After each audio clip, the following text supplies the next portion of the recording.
Hello दोस्तों, आज की इस वीडियो में हम लोग जो है संस्कृत में जो विभक्ति है वो और उसके प्रकार में जो कंफ्यूजन है उसके बारे में जानेंगे। और मैं वीडियो नहीं डाल पा रही थी क्योंकि मेरे हस्बैंड जो है बाबा धाम से कन्याकुमारी के टूर पे गए थे और आज आए हैं, इसलिए मैं आज में डाल पा रही हूँ।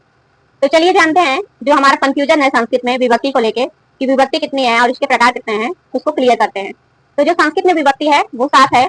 प्रथमा, द्वितीया, तृतीया, चतुर्थी, पंचमी, षष्ठी, सप्तमी। प्रथमा से लेके सप्तमी तक की विभक्ति क्यों है? तो क्यों का कारण यही है कि जो हमारा सुप प्रत्यय है वो 21 है और ये जो 21 सुप प्रत्यय है हमारा विभक्ति में प्रथमा से सप्तमी विभक्ति के बीच ही लगता है। तो इस प्रकार आप लोगों को क्लियर हो गया होगा कि जो संस्कृत में विभक्ति है वो 7 है, क्योंकि सुप प्रत्यय जो है हमारा विभक्ति में जो लगता है वो प्रथमा से सप्तमी के बीच ही कार्य करता है। जो संबोधन है वो विभक्ति नहीं माना जाता है, लेकिन वो संबोधन को जो है साथ में गिना जाता है जरूर, लेकिन उसको लिया नहीं जाता है क्योंकि प्रथमा और संबोधन में कोई ज्यादा अंतर नहीं होता है। दोनों के प्रथमा के एक वचन में ही थोड़ा मोड़ा डिफरेंस मिलेगा। तो अब है कि विभक्ति के प्रकार। तो जो विभक्ति के प्रकार हैं 2 हैं। कैसे 2 हैं? एक है क्रिया के आधार पे।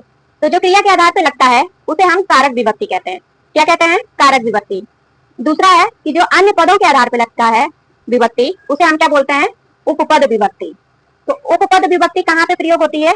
जैसे हमारा आता है अभिता, यानी जहां पे भी हमें अभिता दिख गया, चाहे परिता दिख गया, चाहे सर्वता दिख गया, उभयता दिख गया, तो हम क्या लगाते हैं? द्वितीय विभक्ति लगाते हैं, चाहे उसका क्रिया के आधार पे कोई भी क्यों न विभक्ति लगती हो। लेकिन यदि अभिता, परिता, सर्वता ये आ गया शब्द तो वह हमें द्वितीय ही लगानी होती है। तो ये हमारा उपपद विभक्ति हो जाएगा, यानी पद के आधार पे।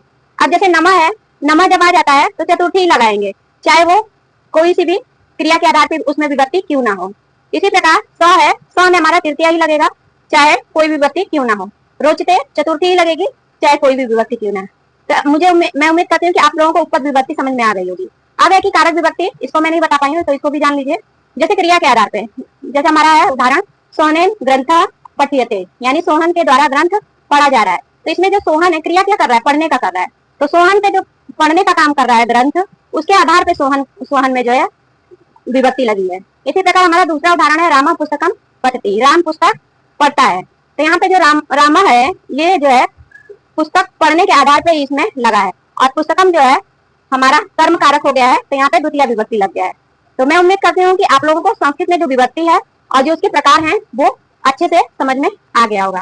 और ऐसी वीडियो को आप लोग पाने के लिए चैनल को लाइक करिए, सब्सक्राइब करिए, शेयर भी करिए, साथ ही साथ कमेंट भी करिए कि मुझे पता चले कि जो मैं आप लोगों को समझाना चाह रही हूँ या आप लोगों के जो डाउट हैं वो क्लियर हो पा रहे हैं कि नहीं। तो मिलते हैं अगली वीडियो में, तब तक के लिए धन्यवाद।